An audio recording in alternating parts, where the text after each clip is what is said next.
எந்த ஒரு விஷயமா இருந்தாலும் சரி, அது குணாதிசய விஷயமாய் மாற வேண்டும். ஆண்டவர் ஏன் அதை சொன்னார்? அதுதான் அவங்களுக்கு புரியல. ஒரு விஷயத்தை நீங்க செய்யாதீங்கன்னு சொல்லும் பொழுது நமக்கு அது ஒரு ஏன் ஏன் எதற்காக? ஆண்டவர் ஓய்வு நாள்ல நீ வேலை செய்யக்கூடாது சொன்னதுக்கு ஒரு காரணம் இருந்தது. அந்த காரணத்தை தான் அவர்கள் விட்டு விட்டார்கள். நீங்க முதல் 5 புத்தகத்தை மீண்டும் மீண்டும் வாசித்தால் ஓய்வு நாளுக்கான ஒரு அற்புதம் அங்கு வெளிப்படும். நீ ஓய்வு நாள்ல உன்னுடைய மனைவி பிள்ளைகளோடு சந்தோஷமாயிரு, பூரித்திரு. தேவனுடைய அல்டிமேட்டே ஒண்ணுதாங்க. நீ என்ன செய், அன்னைக்கும் போய் வேலை செஞ்சுட்டு உக்காந்துக்கிட்டு கஷ்டப்பட்டுக்கிட்டு இருக்காத. ஓய்வு நாள்ல நீ சாப்பிடு. அதுக்கு முந்தின நாளே அதற்கான எல்லாவற்றையும் ஆயத்தம் செய்து விடு. நீ சந்தோஷமா இரு. ஆண்டவர் ஓய்வு நாளை நாம் சந்தோஷமா இருக்க கொடுக்கிறாரு. நாம என்ன பண்ணிட்டோம், அதை கஷ்டமான ஒன்ன சடங்காய் மாற்றி அதை பின்பற்ற ஆரம்பிச்சிட்டோம்.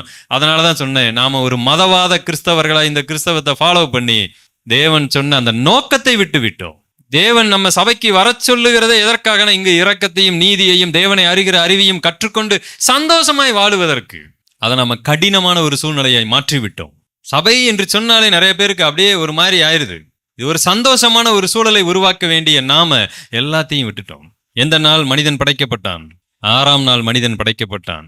7ஆம் நாள் அவன் தேவனோடு தனித்து இருக்கிறான். என தேவன் 7வது நாளை பரிசுத்தப்படுத்தி அதில் என்ன செய்தார்? எதுக்கு ஓய்ந்திருக்க வேண்டும்? மனிதனை ஏன் 6ஆம் நாள் படைக்க வேண்டும்?